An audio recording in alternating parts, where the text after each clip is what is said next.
Okay, you were saying. Here's what I found brilliant about that monologue. Because it does not constantly say, because of men, we blah, blah, blah, blah, blah, or we're blah, blah, blah, blah, blah, blah, and then men, blah, blah, blah, blah, blah, and then men, blah, blah, blah, blah, blah. Because it was just about the expectations on women and the feelings of women and the mental thought processes and emotional processes of women. Here's what's great. The monologue automatically alludes to it is not just men that put these expectations on us. Right. It's other women, it's ourselves, it's our mothers, it's our daughters, it's our girlfriends, it's fully societal. Right. It was a flawless monologue for that because it was not a man-hater monologue. It wasn't even an empowerment. No, monologue. it wasn't an empowerment. Right. It was the opposite. Right. It was, Humanizing. here's our issue. Yeah. This is our issue. But it's our issue. Right. We're part of the problem too. Right. We put these expectations on ourselves. And then society puts this one on us, but then we take it this direction because blah, blah, blah, blah, blah. And why wouldn't we? And then da, da, da, da, da. And then we da, da, da, da, da.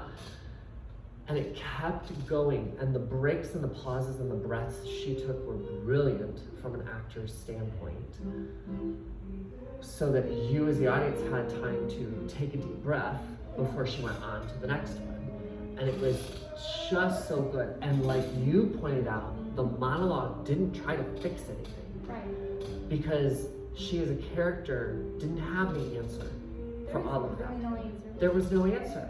And that was part of it. Brilliant. I don't think I have ever heard a monologue in the modern age of film or theater of the last, 50, I don't know, 60 years. Yeah, something like that.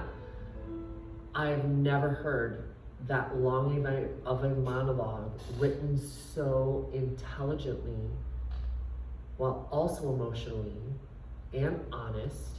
There was no part of that monologue that you go, oh, that's not true. Or, well, that's not true of all women. It was very intelligently written. It's very raw. And very raw. And from an actor's standpoint, what I loved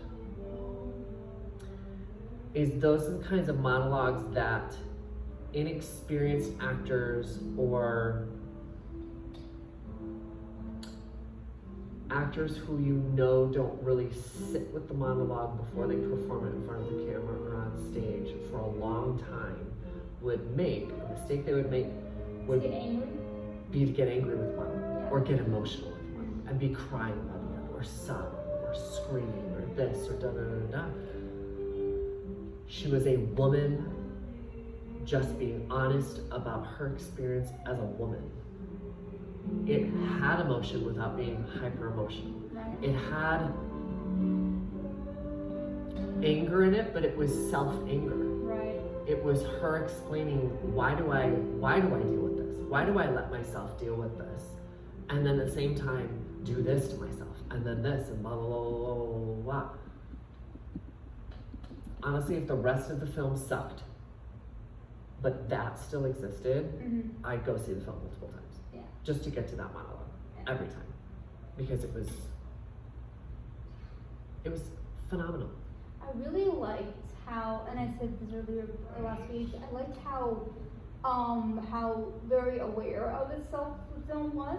Yes. I love how Mattel pushed it. Like, yeah, like Barbie meant well, but she still did damage. And I liked how there was a scene where we have all been there, where the little girl, you know, she's just a child. I don't know how she is, 10, 9, I don't know.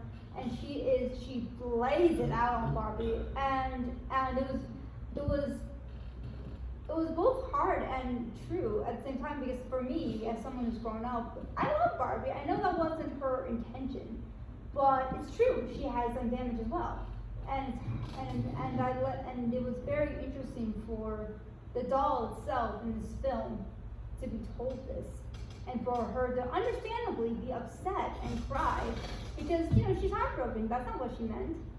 And it was fascinating how oh, by the way, I love the daughter and the mother in this because it felt like what Brave was trying to do with Merida and Eleanor. Because I like how, she's just a kid, she's a tween or a teenager, and she is going through stuff, and her mother, of course, she's a mother, but she's also a human, so she's going through stuff too.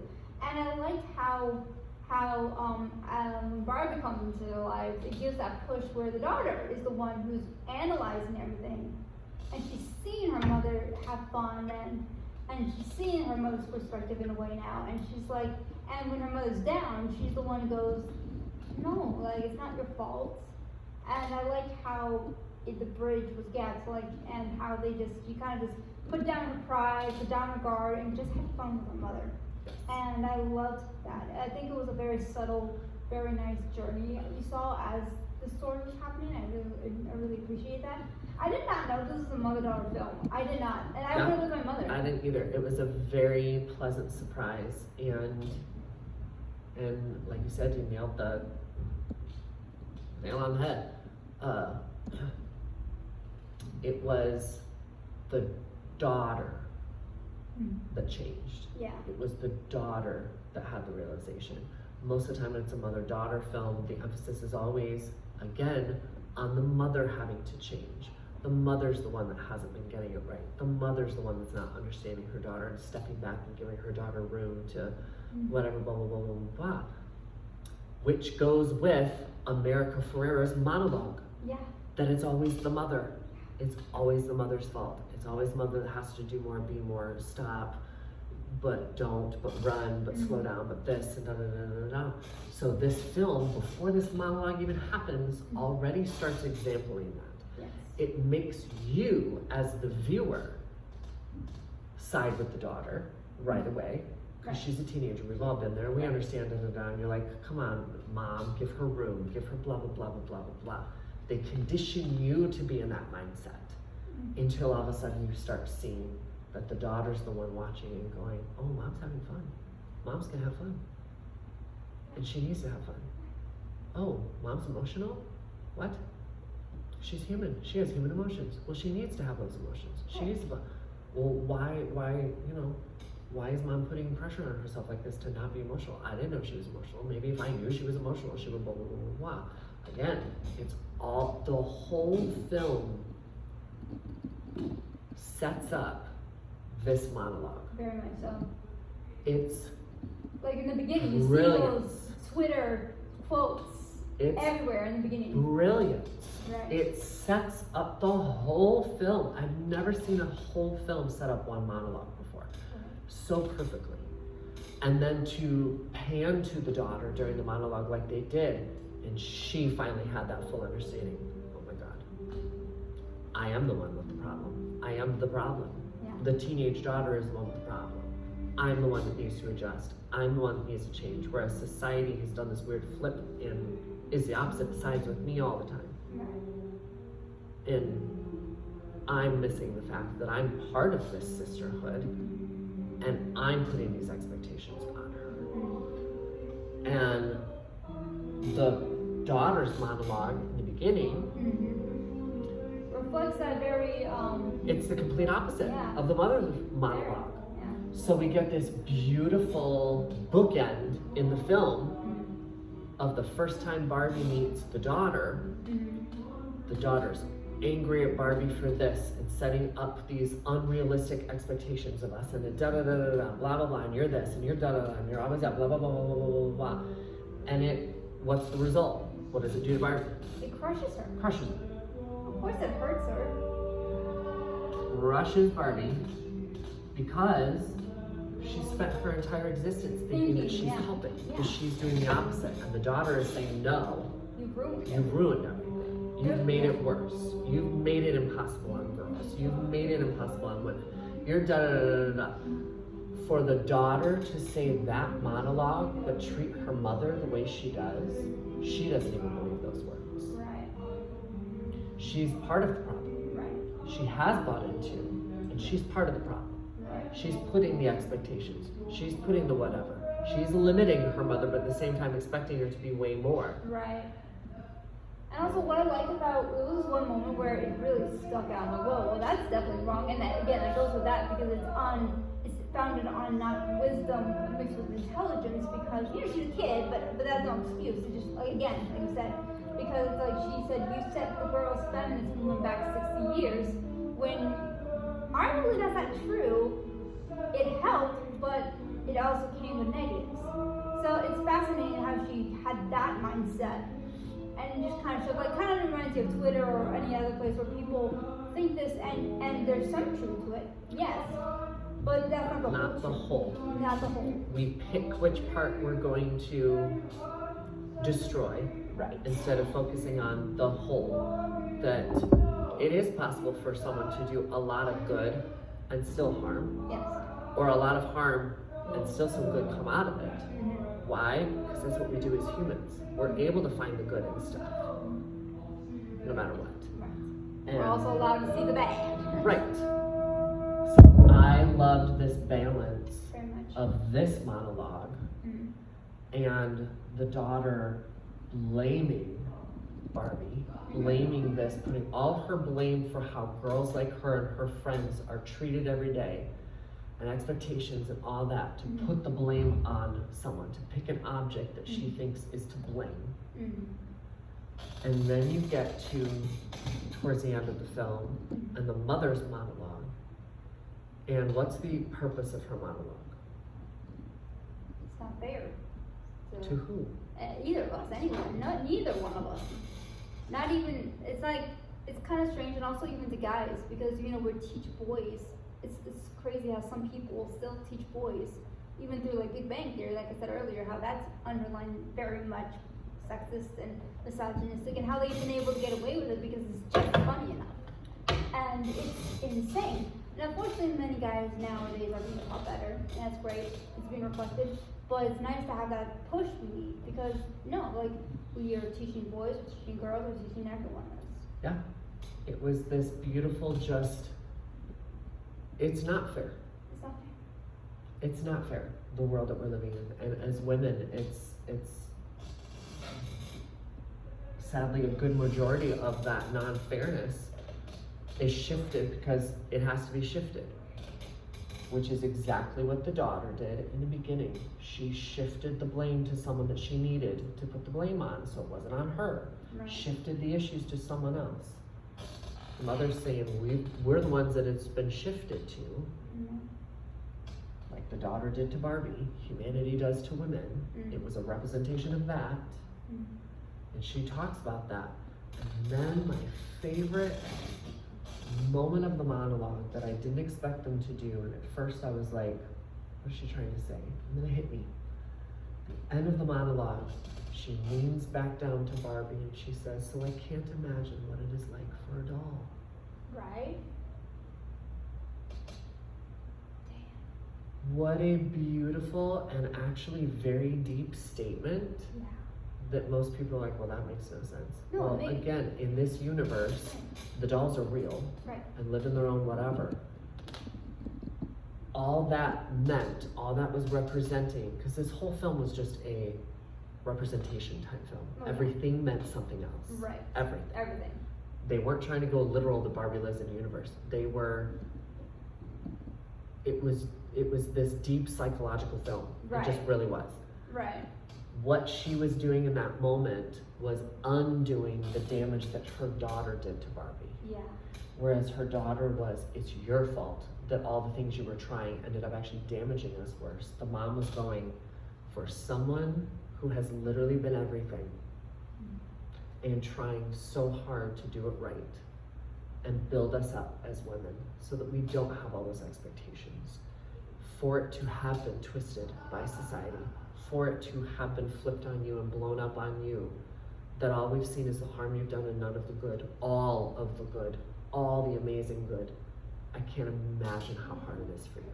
It's hard enough for me as a human woman, for you, Right. where all the blame's been put.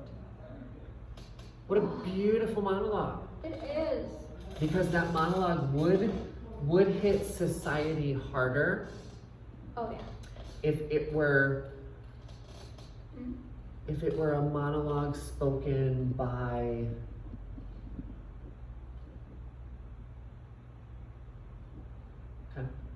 Okay. If that monologue were spoken by a male actor to a female actor, Yeah. saying all of that stuff and then saying, I can't imagine how hard it is for you. That would be more people would get it Right. and understand it. Because they go, oh, yes, because that man is putting, yes.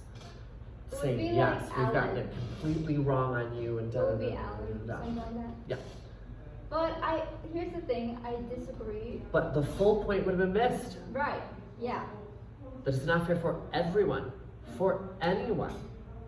It was more important for it to be a woman. Right. Giving it to this entity Right. that society has put so much blame on eventually.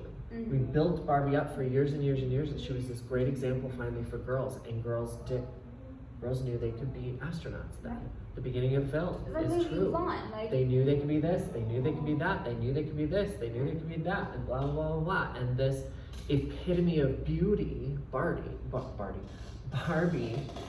then all of a sudden there were Barbies with dark skin colors, and this, and that, and whatever. Those girls were like, I can be the astronaut. I can be. Barbie is the epitome of beauty, and now there's a black Barbie, so that means we're the epitome of beauty too, and blah, blah, blah, blah, blah. It wasn't just about the body size, it was, she looks like me, boom.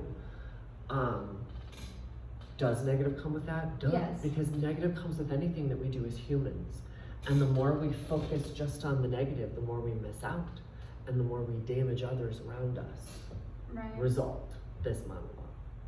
Right. You know, where she talked about when we are successful as women, we beat each other down. Because you can't be more successful than me because you're supposed to be part of the sisterhood and you're supposed to be da-da-da, blah, blah, blah, blah, blah, blah. How am I supposed to blah, blah, blah, blah, blah, blah. Hello? Barbie. Right. It was just So good. brilliance, the writing. Right. Just brilliance. This movie was so good. And I heard a lot of complaints, and funny enough, it's just that 1% of men who still cling on to like James Bond, and in the end, it was very, very misogynistic to brand, where women have no value out of their bodies and being the man's sex toy. Is that they're like, oh, it was a man hate fest, and I'm happy how everyone is just dissing him, like, whatever, get over to your corner, because everyone who has a brain knows, like, no, that's not what they did. No, it's not. So the first scene where Ken goes to the real world, Oh yeah. hyper masculine Yeah. energy and whatever, that it almost, and I love that they did this, Right. it was almost like he was being affected by some drug. Yeah, that's true. It was infecting him. That hyper masculine was infecting him. Oh Because wait. it was on his face, it was, oh yeah, when he saw those men tell the female assistant to back Oh, off, yeah. he was like, yeah, I can do that. He was changing from who he was before, and he was changing. Oh. It was Oh, like, that I missed that. it was like the hyper masculinity was infecting him, which is what it does. It's true. Well, I didn't take it as a drug point. I took it as in like what anyone. Well, I guess it's the same viewpoint, but just different perspective. He was Because getting I high off of yeah, it. Yeah. He was getting high off of it. I was It like, yeah, he was getting excited. He was He getting was like, happy. oh yeah, oh I can blah blah blah blah blah blah. It was showing Him getting. how toxic it is when it's that hyper. It was meant to. You were meant to watch him get, Right. you know, whatever. Kind of looked like a Ooh, child in the candy store, ooh. almost. And it was a representation of Ken was a child Right. when he came to the real world, just like Barbie was. Right. They were unaware of reality. Mhm. They were children. Right. And in that moment, that is what happens to young boys in this society with how it is fashioned. Yeah. It infects them. It gets them high on the power of it, that yes, but you can be powerful, you can be done, you can be da da da da da. And it's presented in a way that's all positive. Yeah. So of course a boy's gonna fall into it. We're training them up that way. And then I love that high on his hypermasculinity, he tried to go into all those places and get those big jobs. And they were Right. like, well, you kind of have to have this, and you have to have this. So reality was slapping him in the face. Right. I And that's love why- that they chose that it was a female doctor, Right. because that was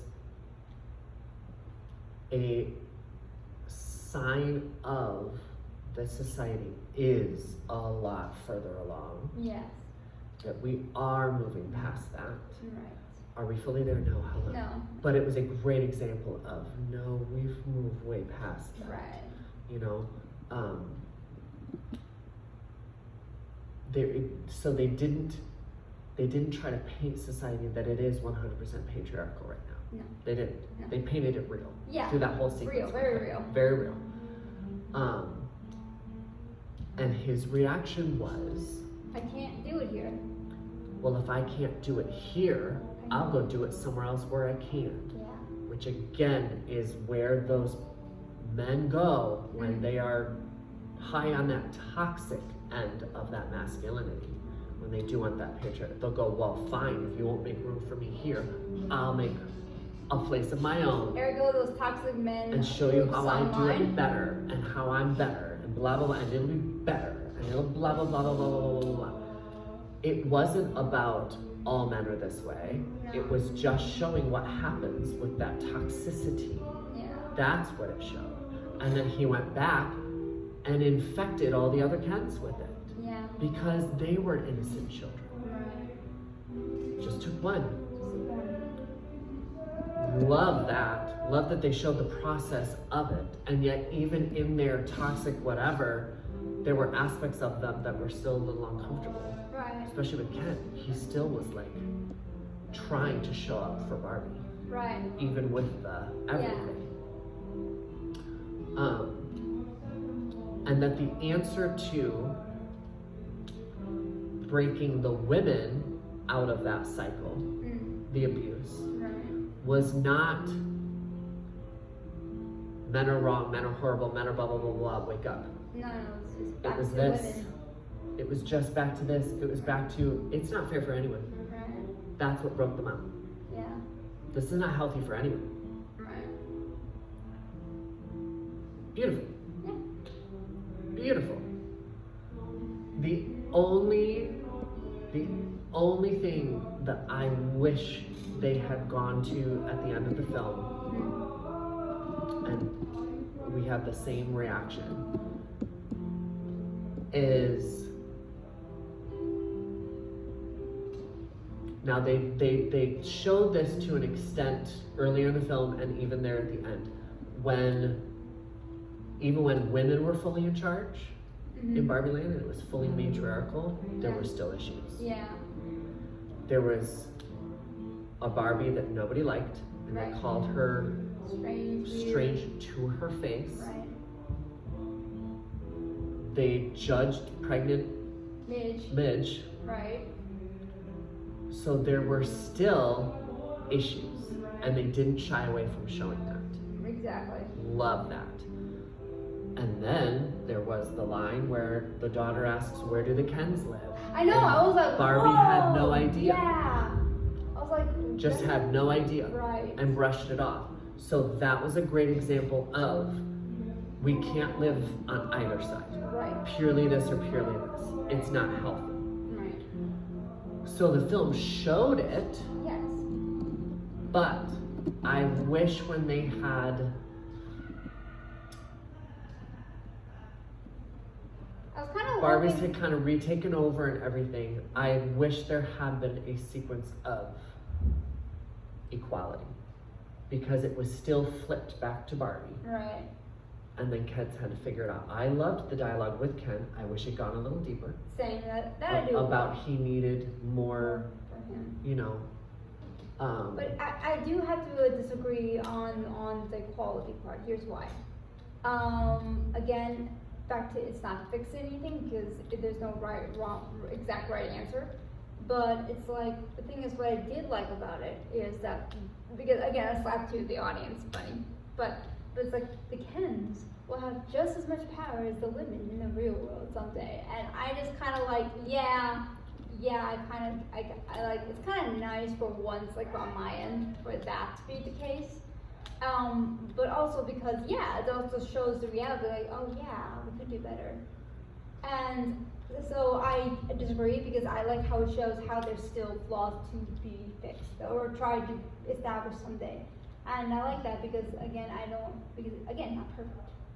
So. But I wish they had spoken about that now we need to start trying to figure out how to be equal. Let's try to figure out how to get to equality here, because that balance does need to happen. Yeah. Because it was just left with, and this is mine, when it comes to society, when it comes to issues in our real world that we're facing right now, our answer is always, and this is why we keep looping the same issues for millennia and have no actual progress. When Group A, pink-skinned people, I think we used this last time. Yeah. Pink-skinned people are more in charge, and the purple-skinned people have little rights here, okay? And we start moving towards change. The purple-skinned people's idea of change is this. Oh yeah. That they get to be more in charge, and they get to know what it feels like to be us. That's what Ken did. That's what Barbies did at the end with Ken's. Oh, that's true. Yeah, that's true. They just wanted the flip. Here's the issue with the flip. It's toxic. It's still toxic. Yeah. Because this side is like, well, you need to learn this lesson. But the problem is, there's now going to be resentment here, just like there was here. Yeah. There's going to be hate. There's going to be abuse. It will happen. Yeah. Regardless. Because it's going to go right back to, well, where do the Kens live? Oh, I don't know. I'm sure they live somewhere. So what's going to happen eventually? They're going to rise up again. Right. This is going to happen again. Right.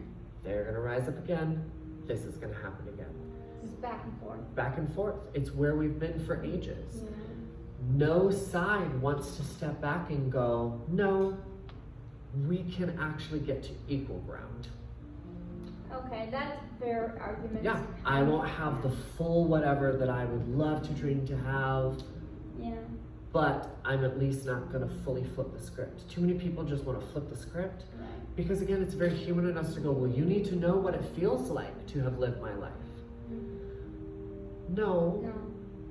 Because what's that actually going to do? Nothing. You know what that life feels like. You know how damaging it is, how lonely it is, how horrible it feels. Why would you wish that on anyone else? Just to prove a point? Because they're angry and blind anger? Exactly. That makes you know better than the people who did it to you. Because you want to do it to them. Right. You just feel like you're justified in doing it to them. No, there's no such thing as justification in putting someone else below you. Right. There's just not. So just it would have been one movement, one moment, one dialogue, one scene about that you're right. some kind of equality to show that, because again, the Kens are children. They reacted how children would as soon as they were given any kind of importance. So instead of just pushing them back down and going, no, that was wrong, everything was wrong, that was blah, blah, blah, blah, blah, you go, you handled it incorrectly, this part was cruel, this was not okay to take our homes, da, da, da, da, da. But I see where you're coming from. Let's build you homes. Let's build like Yes, let's build you some homes. Let's figure this out. Right. Let's put half of you on the Supreme Court here in Barbie Land. Because again, Barbie Land wasn't meant to represent the real world. Right. Because it didn't. It didn't. Barbie Land was the opposite. Right. So it would have been a moment for Barbie to step up, Margot Robbie's Barbie, who went to the real world, and go, right. I know what this is like. And I thought she was gonna go there in I that thought so too courtroom at one scene. point. Yeah.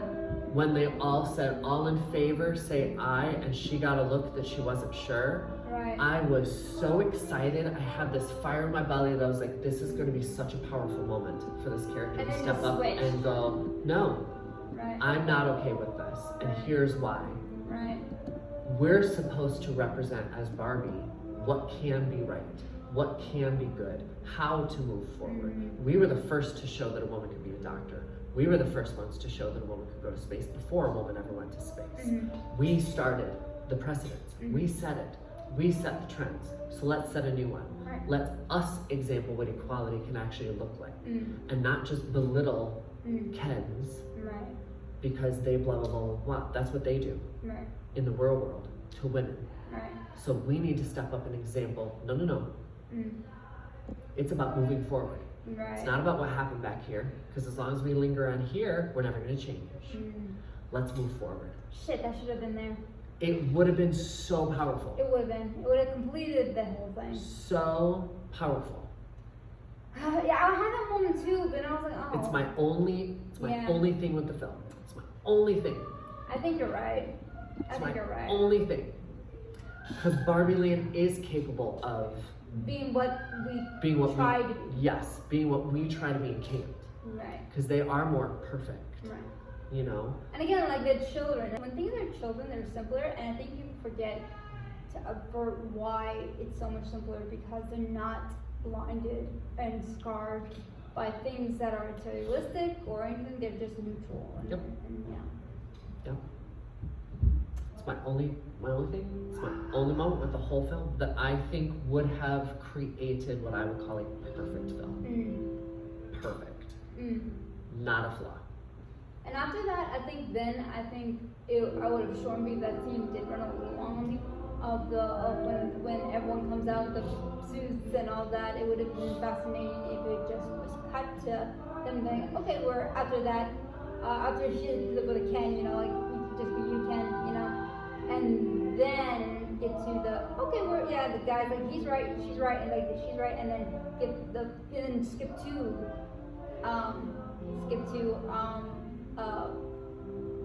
the lady getting the job, and then Ruth. Like it would have still flowed, and I think it flowed better. So. Yep, I agree. Yeah. I agree. Because then they could have, after that scene would have happened, come and have the moment with Ken, and tell the Kens that you need to have a Chance to be you. a election. Right. To figure out who among you wants to be part of the Supreme Court, because that is something that's going to happen, and this is why. What we've learned from this is it's toxic no matter who is fully in charge. So if we can balance it and find balance, maybe we'll give some hope to some kids. Right. That there is balance and can be balance. And then when the, board members or whatever show up, for it to be one of the Kens that steps forward and says, you need women on your board. It should be that guy who gave the coat to. I liked him. Yes. I loved him. I love love in that every scene he was in. I always like when in the slow motion scene montage when he had that racket, and he was like, "I got your back, dude." I was like, "Oh, he's just eating this roll up." I love it. Love him. But yeah, it would have been a great moment for him to step up and go. And how powerful that would have been, because again, this movie was all about what's the actual meaning, the deeper meaning. It would have been very powerful for a man of color to step up to this board of all white men and go, you need women on your board. Boom. Would have been great. It would have been great. Dang it. And then instead of hiring her to be a doll designer, that she would have been made the CFO. CFO, yeah. Boom. Boom. First woman on the board. Boom. Done. Boom, yeah. Beautiful moment. And Also, beautiful moment for the daughter to see that it is possible Yeah. for this equality thing to happen and to get her excited for Oh, yeah. what's to come in the future. I am a little sad. I mean, I'm like, why wasn't Alan? It would have been fun while Alan was following the guys on the beach. He saw Alan. They'd be like, I don't know. It would have been funny. Something. Yeah, and yeah, I didn't understand. I mean, I understood. I liked how Alan was the only one not affected because I guess I don't know why exactly, but it would have been nice to have that explained little or something. I think it was one of those, because we talked about that too. Mom and I were like, love Alan, love that character, love what it represented, love that it did represent, number one, they didn't make Alan gay. Right. To use that as the example for why he wasn't. Right. Whatever, because that would have been easy. It would have been easy. Most gay people or gay males, male identified, no, we're not about the patriarchy and male power. We're not. No. But that's a given. We know this. Right. You don't have to put it in there. Right. It was more important to show a man that we do all assume is straight, Right. who did not buy into it. Right. That was powerful. Mm-hmm. That he was didn't even question it. It's like, that's wrong. I gotta get out of that mess. Right. That was awesome. To again show this isn't just a man-hater movie. He's a straight male. Right. And was not about it. Right. It was like, nope. And I think maybe I guess that in a way is the explanation for why there's no multiple Allens. He's only one because he's the only one who's, I guess he undermined, like, didn't know, and neither one of them, anyone knew that he had his own head. He just was happy. I loved it. There's just a lot of layers. Yeah. There's a lot of layers to the film, and I loved that. You could just sit and continue to think about it and pull back even more layers and pull back even more layers. I love that they had women of every shape, size, ethnicity. Yes. I really liked in the dance. In the dance one where they had the wheelchair girl. Yes. That was awesome. I was like, get it, girl, get it. Yes. So casting wise, I was like, yes. Yes. Brilliant. Beautiful. Beautiful. Who's calling? Spam. Go away. Yeah. But yeah, I really did like, and this is one thing I do it a lot. I think a lot of some people do too. It was, I call it the humanizing, not humanizing, but humanitarian scene in my head, because it's when the character sits and takes in and sees life, sees children playing, sees a person going through a hard time, seeing couples fight, seeing people having fun, telling the story, you know, and I love how she just, you know, and you know, you laugh, you don't know what's going on, but you just feel the emotions. And I love, and then you get the wind, and then you can just practically feel the sun. And then she turns and sees this woman who we, as society, has taught not to be beautiful, but she sees beauty. She sees it, and I love this. I love how the woman says, I know it. And I just so loved it. That was just such a beautiful, good scene. Yes. That was such a good scene.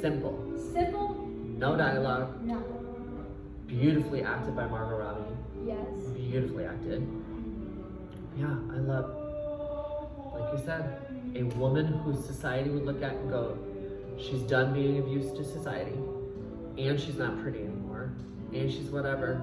And for Barbie. The ideal beauty. Yeah. To look at this woman, smile right away, and see her as beautiful. Right. And then to just keep adding to the scene, like you said, the woman wasn't so touched that she was doing, thank you, no one calls me that. No, this woman looked this beautiful 30-something in the eye and said, I know it. Right. Yes. Yes. Yes. Hell yeah. That was empowerment. Yes. That scene was empowerment. Yes. That was the empowering scene of the whole film. Oh yeah. It was that moment. Exactly. And how many people missed that? So many, I think, maybe. The layers of just what that meant. But again, like you said, that's a woman that society goes, me, and she's not pretty. And for the gorgeous human that Margot Robbie is, Oh yeah. to look at her and go, you are beautiful. Like shocked not shocked that she is beautiful, just wow, you're beautiful. Right. Like shocked, oh my God, you're so beautiful. It's endearing. And then for the woman, I know. I know. And that was it. That was it. No, That was it. And then they both shared a wonderful smile because Barbie was like, yeah, you are. Yeah. Good for you knowing that you are. Yeah. Hello. Oh yeah. Hello. Oh, so good. I love that. I love it. I love, and at least, like, when you can just feel the scene. When it's so simple. It's something I think is often overlooked. And I think that's why a lot of people like anime. because that's where you can get scenes like that. Yeah, there are a lot of silent scenes in anime. Oh yeah. It's something that speaks to a lot of people. And I talk about a lot when we talk about films and when we talk about anime and that kind of stuff, but one of the reasons I love the film Spirited Away so much is in comparison to length of film and amount of dialogue, there's very little dialogue to the film. It's a lot of scenes that is silence. It's a lot of scenes that are vocalizations from the actor, that kind of stuff, but no dialogue. And yet, it's such an emotional film. Every scene has emotion to it. You feel the emotion. You're brought to this place of high joy, or high suspense, or high sadness, and it's done without a lot of dialogue. And the dialogue that is in the film is so simple. Yeah. There aren't a lot of big, deep monologues or really long scenes with constant dialogue back and forth. Most of the dialogue scenes have 5 to 6 lines, and then you're done. I love watching the journey of her. When she walks in, when she comes in, everyone thinks she's crazy, ugly, what's going on, and then you see, when you really look at the scenes, you can see them she's becoming one of them. They embrace her, and so by then, of course, they're happy for her because she's become one of them. They liked her, and she treats them well. Yep. I really appreciate that. I think I liked how. Even after the whole random gook monster guy came in, and even after that, I liked how they still was, it wasn't automatic acceptance. It was just, it slowly progressed that way. Right. I really enjoyed that. So. Yeah, it's that nice slow arc to writing that we've talked about that makes a story a little more impactful. When the arc isn't so big, and then you have to either try to sustain that, or you have a really slow, gradual down into the end of your book or film or musical or whatever. It's better to take your time. Even if that arc doesn't happen till literally the last 2 scenes, it's way more worth it. Hello. Right. Again, like I told you this years ago, months ago, but I remember that scene, Beauty and Beast, that came out in 2015. It was a French film. Good, it had a great storyline, and then last 20 minutes of the line, it just took a turn, and I'm like, what, did I miss something? And it just lost time, and I feel like it should have been 4 hours then, because you kind of just lose it by the end. Rush. It was just, you kind of lose it. And I'm still, something I get sad about to this day. I don't even finish the film now. I just watch it all the way up till almost that moment, and that's when I just turn it off because it just gets ruined. I have a few of those that are that way, that I love until a certain point in the film, and then I turn it off, and I'm quite happy with the film afterwards. I'm like, great film, good ending. Yes, love that. Yay. Love that. Yeah, I have a few that I do that with. Right, it's just so that the lore and the world was built, and it was great.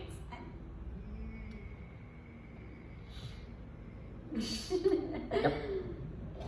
But anyway, I really liked. I loved. Oh my God, Ryan Gosling. I think he absolutely understood the assignment as an actor. Yes. I loved how like you said. I think you nailed it with him being a child. Yes. I loved how he, you felt for him, and I think it's something that a lot of guys and girls can both, because we've been to that point. It's very, relatable.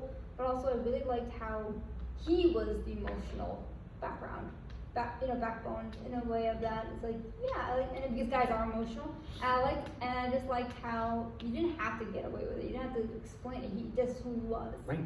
And I really liked how, and again, I don't know guys. I don't, because I'm not a dude. But I feel like they got the concept of guys in general with how they. Well, here's what they showed, and where they reduced Ken down to, which was perfect.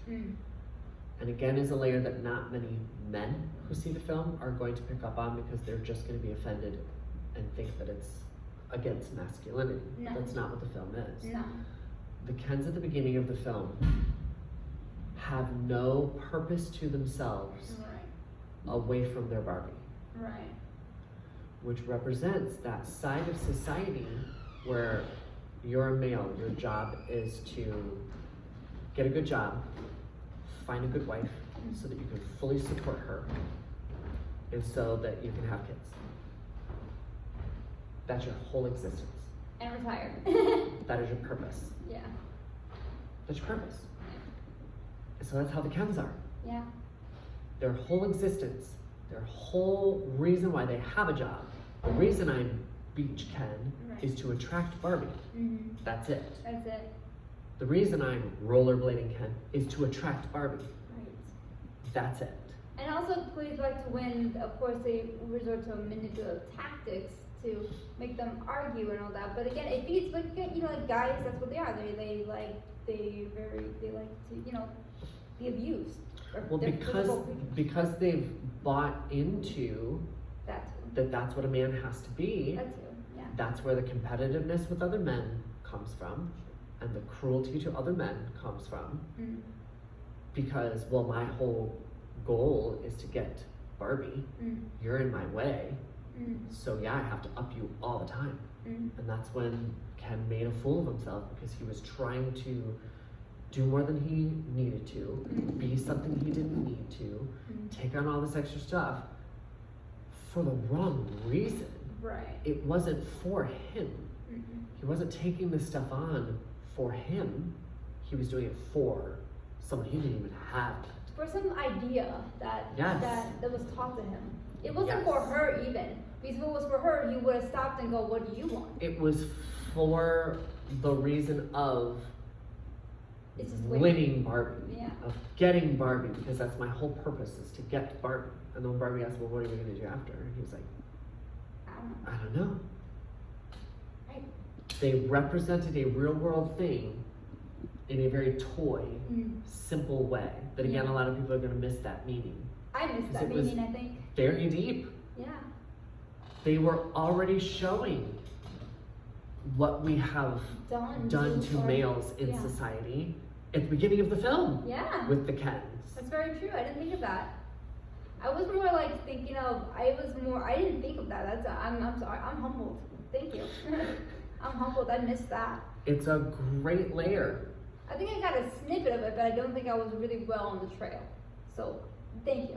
I missed that. They showed both versions of toxicity towards men in society in this film. It was just as much, the film was just as much about the toxicity towards men as it is women. Yeah. Because by showing that version of building men up to be nothing but your purpose is to be for Barbie, and that's it, but only when Barbie wants you. Right. We build that into men too. Oh yeah. Because women can be manipulators, and the beginning of the film showed that, and they didn't shy away from it. Yeah. Yeah. Yeah. Beautiful. They were showing the negativity that exists in women. So it wasn't just about no, women have it all right, blah, blah, blah, blah, blah. No. Brilliant. Yeah. They put it right under your nose. Right. Without telling you it was there. Right. It was just for you to find it and see it. And then they show the other side. When men get hyped up on, well, we need to be the power and we can be in charge and we're the best and we just need to flip the script. They showed how negative that was. Yeah. Both sides. Both sides. Beautiful. And through the entire film,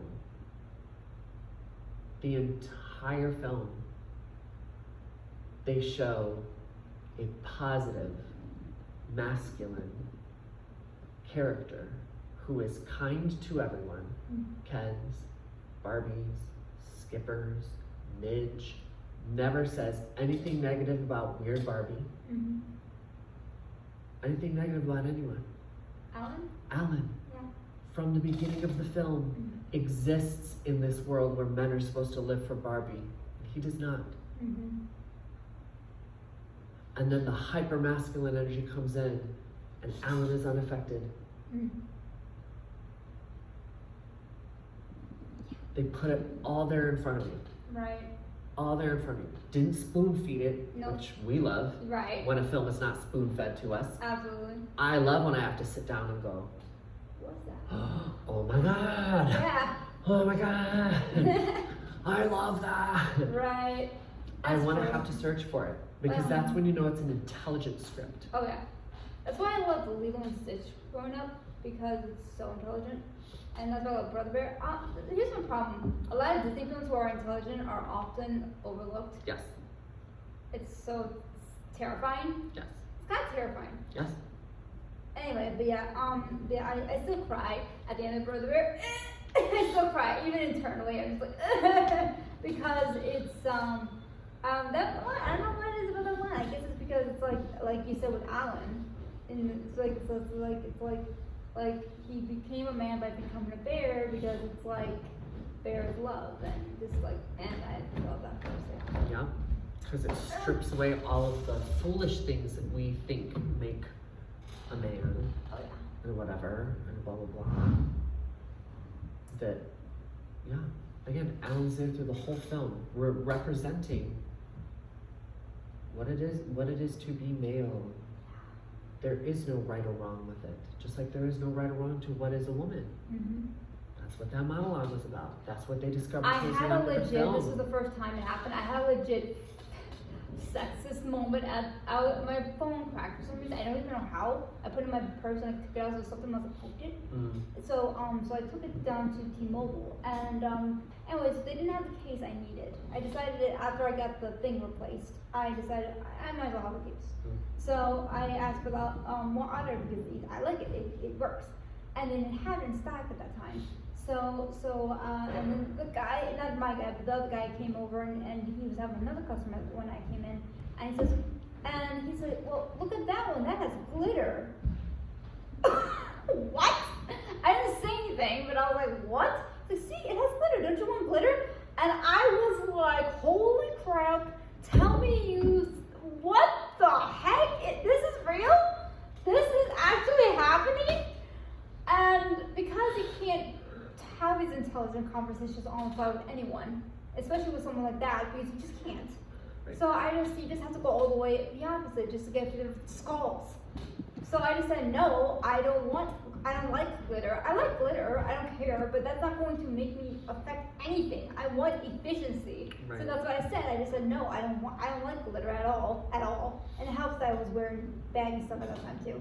So I just said, I want efficiency, hence why I want the otter box. And the guy who was helping me was like, yeah, okay, I understand. And the guy was like, whoa, okay, and just walked away. I'm just like, what the heck? And I know girls, when they see glitter, they get happy, and that doesn't take away from the argument at all. That's just who they are. That is what they like. But you can't just assume it. Like, ooh, that's all. Like that's all. Like I was like, are you kidding me? What the fuck is this? They're like, oh, that's glitter. Gee, like, don't you want it? It has glitter. I was just losing in my head, like, this is actually happening. Holy crap. I didn't want to be rude because this is a dude. He probably doesn't even know better. But I was like, oh my god. So I just said, no thank you in the most civil way I could possibly do at that moment, okay? I said, I don't like glitter at all. I just want efficiency. And it got the job done. He moved on. And I just went and ordered off Amazon. But it's just, oh my god. I was like, oh my god. Like, I was like, I didn't want to be cruel or mean because I don't know the dude. Right. But at the same time, I'm like, he must only date girls like glitter or something because I don't know what happened there.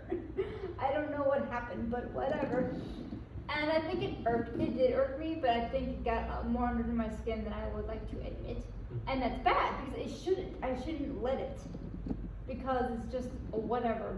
I shouldn't get that power. And so I'm trying to calm myself down about it. Yeah. But it's like, ugh! Really?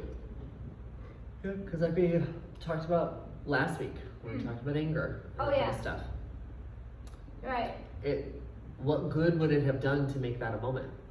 No, it would have made no good moment. No, nothing. It wouldn't have moved him forward to be a better person. No, it would have made him. It would have ruined a lot of people in the room's day. Yeah. They'd be like, oh god, a fight. There's a fight happening at T-Mobile. Yeah. And it wouldn't have helped your day No. at all. It would have been very immature. Very. And it would have put you in an angry place for the rest of your day. Yeah. It would have ruined the rest of your day.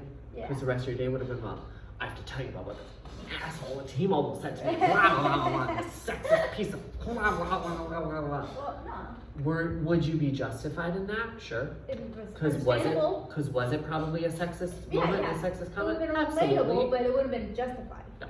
Right. It wouldn't have helped the situation. It's moments like that where you handle very well like you did. Thank you. And then you move on and have that conversation, bring Yeah. it up to other people, Right. and go, I'm just frustrated that It happened. it happened. And then I still live in, you know, a world where people will just go out of their way to make a stereotypical statement like that. Right. And even if his intent was actually to be helpful and good, Right. Right. He just was misguided. just the understanding of, yes, the misguidedness of it, that Right. You don't know. I didn't need that Right. in my moment, in my day. I didn't need you to really. Mm. Right. His job is to sell. So he tried. Well, I know girls tend to like glitter, so here's glitter. So you never know. And so, what would have been a better thing for him to say? Do you like glitter? And just Done. Right. And if I said no, like, okay, well we're gonna, Done. yeah. Well, what kind of cases do you like? Do Right. you like brightly colored? Do you like glitter on your case? Do you like characters? Blah, blah, done. Done. He still would have been leading with the, okay, female customer, female Right. identifying customer. Normally they like this, so I'm gonna ask. Right. Because we do have more of these and blah, blah, blah, blah, blah. Maybe she's not aware. Right. Boom. Boom. Because Then- is the reality that a good majority of girls do like glitter? Yes. Yes. That is a real thing. That's That's a the real thing. stereotype. Just like a majority of gay men like pink and like glitter. Well, to be fair, pink is a boy color. That's my girl. Thank you. So to make that stereotype of me if I were in there shopping for phones, yes, what guy behind that counter wouldn't go, the glittery ones are over here? Because I'd be like, ooh. but, but are there gay men that don't? Absolutely. I have a couple friends who don't. Oh yeah. I remember, I think his name's Misha. He's like, today I'm not messing with a teenage girl. Like, yeah, he's so much, I love his stories. And in one of them, he just mentioned how he gets hate mail from gays saying that and I'm like, why are we doing this to ourselves? Why? He's he's maybe not be what you identify with, but he's gained a following. He's humanizing you guys. Why are you so angry? I mean, you think I like it that the majority of girls like glitter and they like all that stuff that isn't efficient? It annoys me, sure, because it makes me look like one of them. But that doesn't take away anything. It's Right. like, it's just them. And Right. That's them. That's their life. That's Let them have them. it. Great. Yeah, right. Moving on. I like Disney. Who am I to judge? Right. Oh, wow. Like, I like pixie dust. They like glitter. It's not it's two different things. Two different things. One makes you fly. It's two different things. One makes you fly. It's two different things. Don't It's correct the me. same thing. It's the same thing, but I love it. Yeah. One does make you fly. The other just makes you fabulous. Yeah. Done. There. Where's our hot glue on my pen? Right. But yeah, that's a conversation needed. I said it a few times to a few other people, and I guess unlike you, they just weren't thinking about it like that. So I just thank you. I need that conversation. Yeah, I need that conversation. That's great that you didn't let the anger bubble up. It would have been very easy to let that happen with that phone guy. Yeah. My pride, my pride, and it's good. It's good. It's a healthy side of pride. It's like, Yes. I'm not going to yell at you. Yes. It makes me look like an idiot. That was maturity. Snaps for. Thank you. Yeah. Yes. I'm learning gradually. I think you should go see this film again sometime soon. I saw it twice. Okay, good. If you see it again in theaters or, whatever, the next time, don't watch the top 3 layers of the film. I want Right. you to watch for the Right. really under stuff some of the stuff that we talked about. Okay. The moments with Alan, moments with the other Barbies. Watch the big sequences and see if you can ever spot Midge, Skipper, or, well, obviously we know that Strange Barbie is not going to be in any of those scenes. Right. But see if they're in any of the scenes. Right. Yeah, okay. And if they are, where are they? And what are they doing? Okay. By the way, Midge, I loved Midge, the pregnant one as a child. I didn't care about the baby or anything. I didn't care. The reason I liked Midge was, I don't know what this was, I don't think it was intentional. But when I got her, I think my sister gave her some Christmas presents. And I loved her because unlike the Barbie I had, like at the time, I don't know if it stayed that way, but for the longest time I loved her. I kept her around because she had a certain type of color of hair, and she had freckles, and she just looked. She had a different face. Yeah, she just looked different. She looked, to me, she looked more beautiful because I guess it was because I like natural. I didn't know that then, so I think because she looked more normal and natural and basic, like a human being. I think I really liked that and needed that. But finally, I got a doll that looks more or less human than the others, and I loved that. I held on to her for years. I think I still have her. I put her in my basement with my other dolls. I don't know what they are now because I went to the basement and they're buried somewhere. But let me tell you. Oh, and wait, maybe my giveaway because oh my gosh, when I had a giveaway at times my Barbies, it killed me because I had so many adventures with them. It's like I was a nut job. My whole room was a city. Yes. 2 times I can remember distinctly it was a city or it was a landscape or something. And I come home and one time was my mom and the other time was my sister and they cleaned my room because they wanted to be so nice. They wanted to be nice and I was doing something else and I appreciated it. First time I had a mental breakdown. I just cried. I just didn't have. I was so mad. I was sad. I was scared. I was like, my place. What have you done? You know how long I took about that, and then it was like the same again. It was heartbreaking, and fortunately for me, my mom understood. But I remember I was heartbroken. The second time it happened, I think I was like, because I learned from that. It was intentional, like to be kind. So I was like, thank you. And I think my mom again was like, we ruined it for you. I'm like, yes, but thank you. I appreciate it. It was wonderful. Thank you for doing this for me. But that was my world. For years, I played with Barbie. Years. Megan and I played Barbies for years and years. I don't understand how people say they don't play with them, even though I'm pretty sure they do. But you know, like we don't play with Barbies because we're 5 or something. I'm like, I had played with Barbies till I was legit 14. Yeah. 14. I was probably 14. Yeah. And that was because I was making sure I was actually absolutely done. Like, there's no shame. No. Not at all. Please. And I've restarted collecting toys again. Same. Yeah, because I'm like, you know what? Like, it makes me happy. Fuck you, world. Yes. I'm going to collect them. Yes, it brings me joy. Mom and I were just talking about this last night. I started a few months ago, and she started now. We started completely revamping our own rooms, our spaces. And she was like, yeah, it's odd. I don't know. I just got this. It's a need. Yeah. And I said it was the same feeling I got when I started buying toys again and rebuying all the toys that, for me, it started. Micah and I always wanted to, because he collected toys too. And I've collected toys my whole life. I never stopped. Right. But it was just like randomly here, randomly there, and like this stuff, whatever. But we always had this dream to, when we had a little more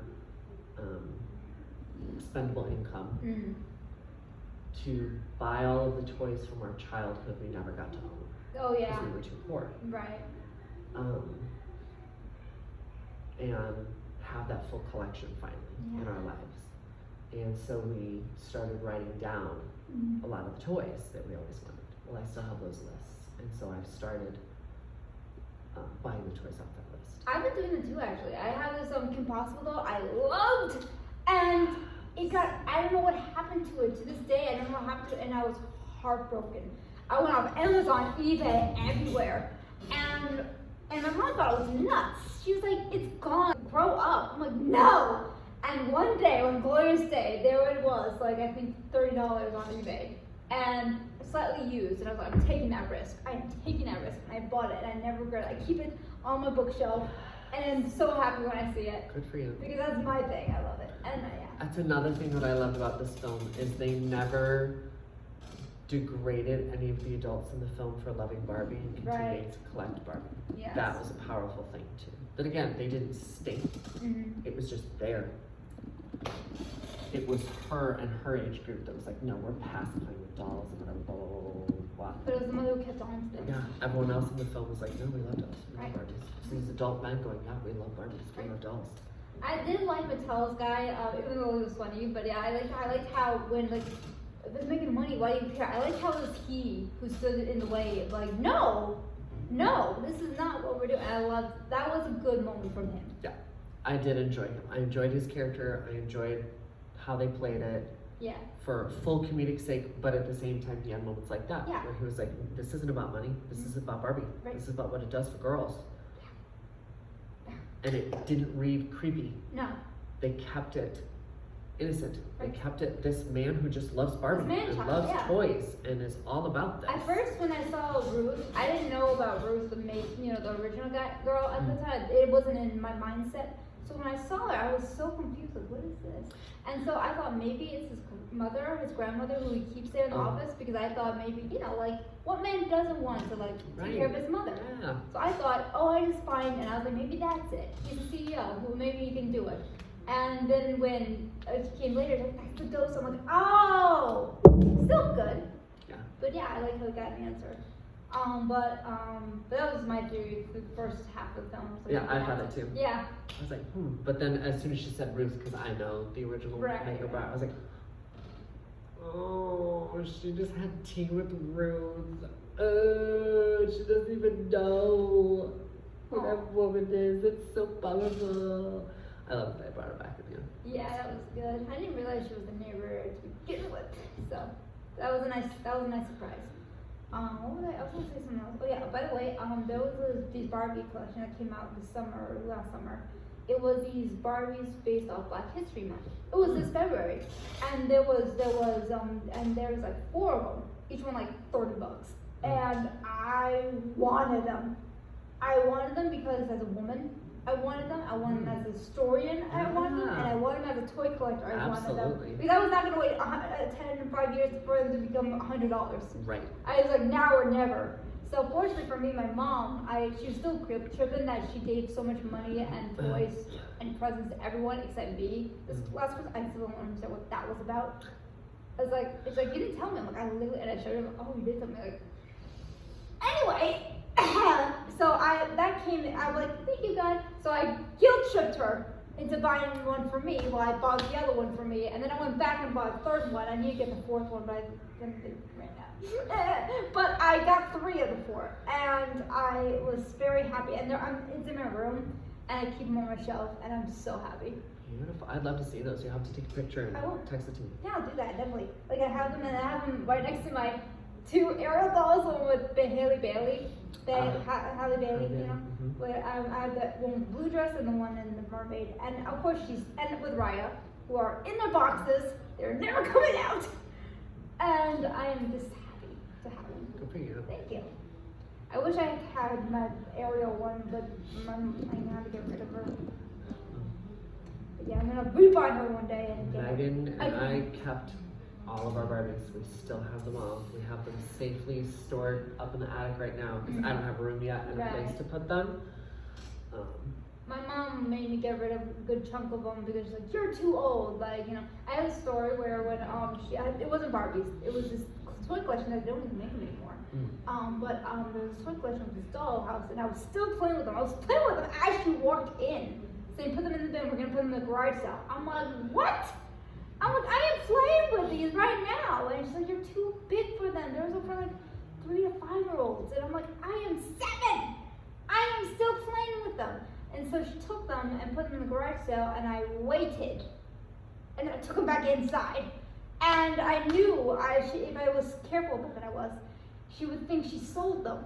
So I kept them hidden for a week until the garage sale absolutely ended. And then one day she walked in and saw them. Like, I thought I sold those. I'm like, you're not wrong. And she was pissed. Played with them for another 3 years. I was not done with them. And then I got rid of them.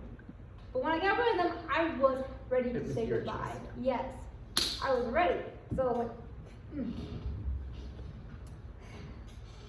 I actually learned because I learned from my past experience. She got rid of my Nintendo. I was like, you don't need to play with video games. You're too big for them or whatever. And she got rid of them, and I'm pissed. I'll be pissed about it to this day. I love those games. And she got rid of him, and after that, I realized, no, never again. Never again. You are not getting rid of what's something I'm playing with, and that is the drive. I still tell you sometimes, and she'll hear and she gets so annoyed. Like, really? I'm like, yes! It's pride. I'm fighting for my toys. She goes, yeah. Because to her, she doesn't get it. She's a loving mother. I know she means well. She just doesn't get it on some stuff.